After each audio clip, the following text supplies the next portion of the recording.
Bugun Direct'dan kelayotgan patsientlardan berilayotgan eng dolzarb savollardan biriga javob berib o'tib ketaman. Implantlar nechta tishda yo'q bo'lsa, shuncha qo'yiladimi? Menda 6 ta tishim yo'q, bitta qatorda. Shunda 6 ta implant qo'ydirishim kerakmi? Unday emas.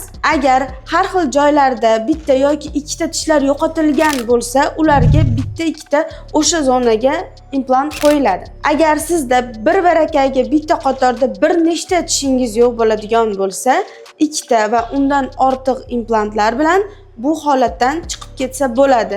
O'zi aslida nechta tish yo'q bo'lsa shuncha implant qo'yiladi degan gap bu noto'g'ri.